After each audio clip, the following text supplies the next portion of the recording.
හයි ඉතින් අද මං අරගෙන ආවේ ට්‍රැවල් ව්ලොග් එකක් නෙවෙයි මං ඔයාලට පහුගිය ටිකේම ඒවනේ අරගෙන ආවේ. ඉතින් මට හිතුණා ගෙදර මං ඒ ගමම්ම චූටි වෙනස්කම් ටිකකුත් කරගත්තා. ඒ ගැන පොඩි අදහසක් ඔයාලට දෙන්න ඕනේ කියලා හිතුණා. ඉතින් මං කරපු අලුත් වෙනස්කම තමයි කුස්සියයි කෑම කාමරේ අතර තියෙන පොඩි පැන්ට්‍රි එක මං හිතුවා ටී කොෆි ස්ටේෂන් එකක් හදන්න. ඉතින් ඒ ටී කොෆි ස්ටේෂන් කියන කන්සෙප්ට් එක ගැන මං ඔයාලට වීඩියෝ එක යන අතරතුර කතා කරන්නම්. මෙතනදි කියන්න ඕනේ අපේ ගෙවල් වල කිරිපිටි, තේකොළ, සීනි කියන තුනට අනිවාර්යෙන්ම මොන හරි බොටල්ස් තියලා ඒවැනේ අපි පිළිවෙලට තියලා තියෙන්නේ. ඉතින් මෙතනත් ඒ විදිහම තමයි යන්නේ. හැබැයි මෙතන ගොඩාක් පිළිවෙලට ලස්සනට කෙනෙක්ට දැක්ක ගමන් ආස හිතෙන විදිහට අපිට හදා ගන්න පුළුවන්. ඉතින් මට මේ සීනි, කිරිපිටි, තේකොළ වලට අමතරව තව මේ වගේ ලස්සන බොටල්ස් 3ක් ඕන වුණා. ඉතින් මේ ඔයාලට පේන බොටල්ස් මං අරගත්තේ තිලක්මයකෙන්. ඉතින් ඒව ගොඩාක් ලාභයි. මොකද මේ වෙන තැන්වලත් එක්ක බැලුවාම මේකේ සාමාන්‍යයෙන් අපිට රුපියල් 1000ට අඩුවෙන් ලස්සන වීදුරු ඒව ගන්න පුළුවන්.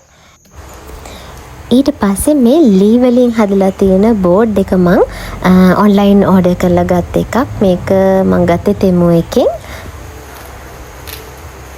දැන් අපි බලමුකෝ මේ මං අරගත්ත බොටල්ස් කොහොමද තියෙන්නේ කියලා. මේ මං අරගත්තේ කුකීස් වලට දාන්න බොටල් එකක්. මට බිස්කට් ජාති දාන්න තිබ්බේ ප්ලාස්ටික් එකක්. ඉතින් ඒක ලොකු පෙනුමක් නෑනේ. මට හිතුණා මේ වගේ වීදුරු බොටල් එකක් අරගන්න ඕනේ කියලා ලස්සන. ඉතින් මේක තමයි කුකීස් වලට අරගත්තේ. ඔයාලා බලන්නකෝ මේක රුපියල් 890ක් වගේ තමයි යුනේ තිලක්මයකේ. ඉතින් ගොඩක් ලාභයි. මේක මේ පේනවට වැඩිය සාමාන්‍ය ලොකු ඉඩක් තියෙනවා. බිස්කට් පැකට් දෙකක් වුණත් දාන්න පුළුවන් විදිහේ. ඊට පස්සේ මං තව මේ වගේ කන්ටේනර්ස් 3ක් ගත්තා. ඒ 3 ගත්තේ කොෆි වලටයි, මෝල්ට් වලටයි, මයිලෝ වලටයි. එතකොට 6ක් ඔක්කොම තියෙනවා. මේ එක බොටල් එකක් රුපියල් 600 ගාණක් වගේ තමයි වුණේ. මොකද 600 ගාණට මේ වගේ වීදුරු ඒවා කොහෙවත් නැහැ. තව මං මුලින්ම ගත්ත බොටල්ස් 3 ගත්තේ කොළඹින් කොටුවේ. මං ඒකෙත් පොඩි වීඩියෝ එකක් ඉස්සරහට ඔයාලට අරගෙන එන්නම්. එතනත් චුට්ටක් ගාණ අඩුයි. කිචන් අයිටම්ස් ඔයාලට අඩුවටම අරගන්න පුළුවන් තැනක්. මේවා අපි ගත්තට පස්සේ හොඳට හොදලා පිරිසිදු කරගන්න ඕනේ. ඊට පස්සේ මං හොඳට පිහද ගන්නවා බිස්කට් ටික දාන්න කලින්. ඒ වගේම කියන්න ඕනේ කලින් මම බිස්කට් දාලා තිබ්බ එකට කූඹි යනවා හැමතිස්සෙම. ඒ වුණාට මේවා හොඳට සීල් වෙලා තියෙනවා මේ බොටල්ස්. ඒ නිසා අපිට ලේසි. නැත්තම් අපි වතුර වල තියන්න ඕනේ කූඹි යනවට. ඒක ඉතින් අපිට කරදරයිනේ. අපි මේ වගේ එකක් ලස්සනට පෙනුමට තියන්නනේ හදන්නේ. ඉතින් වතුර වල දාලා තියන්න ඒ වගේ දේවල් කරදර නිසා මේ වගේ හොඳට සීල් වෙන බොටල්ස් ගත්තාම අපිට ලේසි. මේ ටී කොෆි ස්ටේෂන් කියන කන්සෙප්ට් එක ගොඩාක් වෙලාවට බටහිර රටවල් වලින් ආපු එකක්. මොකද බටහිර රටවල් වල ටී කොෆි වලට වෙනම මැෂින්ස් ඒ වගේ දේවල් තියෙනවනේ. ඉතින් ඒවා තියන්න වෙනම තැනක් තියෙනවා. යාලා නිදහසේ තේ කෝපි එකක් රස විඳින්න තැනක් හදාගෙන තියෙනවා. ඒකත් එක්ක ආපු කන්සෙප්ට් එකක්. ඉතින් අපිටත් ඒක පාවිච්චි කරන්න පුළුවන්. අපිට අපේ ගෙදර මැෂින්ස් වගේ ඒවා නැති වෙන්න පුළුවන්. කෝපි, තේ, කැපිචිනෝ ඒ වගේ දේවල් හදාගන්න.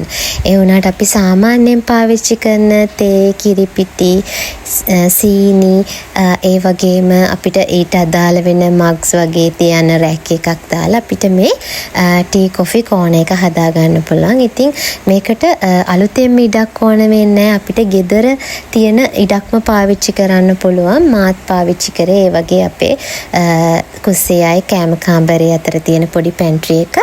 ඉතින් අපි කුස්සිය උයනවත් එක්කම එතන තේ හදන්න ගත්තාම එතන චුට්ටක් පිළිවෙල අඩු වෙනවා. එහෙම නැත්නම් කරදරයිනේ. ඒ නිසා මේ වගේ වෙනම තැනක් තේ හදන්න අපිට තියාගත්තා නම් අපිට ගොඩාක් පිළිවෙලට වැඩේ කරගෙන යන්න පුළුවන්. විශේෂයෙන්ම කියන්න ඕනේ අපි කාන්තාව විදිහට අපි ගෙදර දොරේ වැඩත් එක්ක ගොඩාක් වෙලාවට කාර්යබහුලයින් ඉතින් අපිට හම්බෙන පොඩි විනාඩිය වුණත් වටිනවා. ඉතින් අපි ගොඩාක් වෙලාවට දවස් 30ෙම හිටගෙන වැඩ කළා තේකක් බොන්නනේ පොඩ්ඩක් හරි ඉඳගන්න. ඉතින් ඒකට මේ වගේ විශේෂ තැනක් අපි හදාගෙන තියාගත්තොත් අපේ මනසටත් ඒක ගොඩක් හොඳයි. ඉතින් මම ඒකයි මේ විදිහට ටී කොෆි වලට වෙනම කෝණ එකක් හදන්න හිතුවේ. ඔයාලට පේනවා ඇති මම මේ කිරිපිටි සීනි දාන කන්ටේනර්ස් ලේබල් කරලා තියෙනවා. ඉතින් ඒක පෑන් එකකින් ලියලා තිබ්බහම චුට්ටක් දකිද්දි අර පොඩි පිළිවෙල ගතියක් තියෙනවානේ. මම මේ ලේබල් සෙට් එකයි පෑනයි තෙමු එකකින් තමයි ඕඩර් කළේ. දෙකම රුපියල් 1000 ගණක් වගේ තමයි උනේ. මේකේ ස්ටිකර්ස් 125ක් තියෙනවා. ඔයාලට කුළුබඩු වලට වුණත් ඒවා පාවිච්චි කරන්න පුළුවන් නම් කරන්න. ඉතින් මේ විදිහට මම ඒවා සීනි, කිරිපිටි, තේකොළ, මයිලෝ, නෙස්ටමෝල්ට් ඒ වගේ හැම කන්ටේනර්ස් වලටම පාවිච්චි කරා. මම පැන්ට්‍රි එකේ අයිනෙන්ම කුකීස් දාන එක තිබ්බා. ඊට පස්සේ මේ කන්ටේනර්ස් 6 තියන්න මම වේවල් කූඩයක් පාවිච්චි කරනවා. ඒකත් එක්ක ඒවට ලැබෙන පෙනුම තවත් වැඩි වෙනවා කියලා මම හිතනවා. ওই විදිහට තමයි මම ටී කොෆි කෝණ එක හදාගත්තේ. මට තව උමනාවක් තියෙනවා. අපි එදිනෙදා පාවිච්චි කරන මග්ස් ටික එහෙම පොඩි හෝල්ඩර් එකක එල්ලන්න බිත්තියේ. ඉතින් ඒකත් මම ඉස්සරහට කරගෙන යනවා.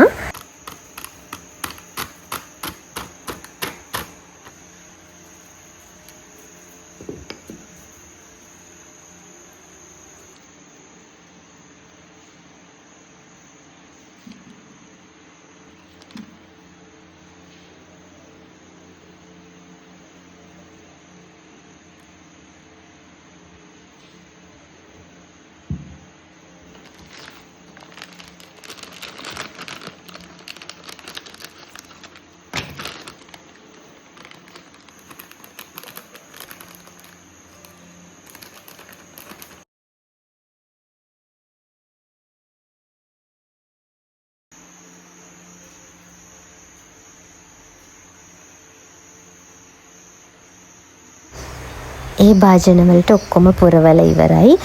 ටී කොෆි කෝණ එකක අනිවාර්යයෙන්ම කෙටල් එකක් තියාගන්න ඕනේ.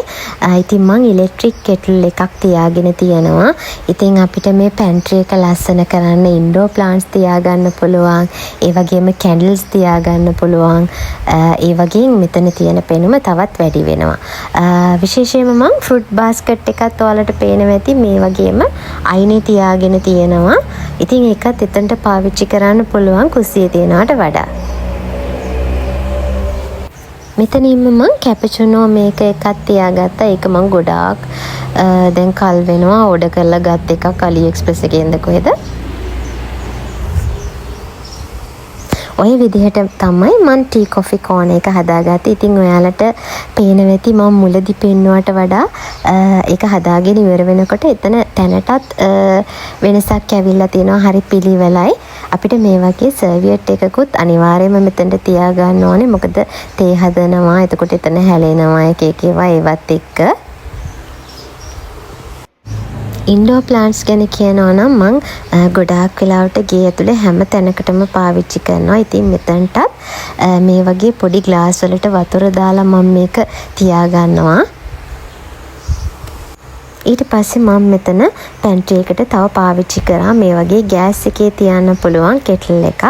මොකද ගොඩාක් වෙලාවට ෆ්‍රෙෂ් මිල්ක් වගේ ගෙනාවහම අපිට මේ වගේ කෙටල් එකක් ඕන වෙනවා රත් කරලා තේ හදාගන්න.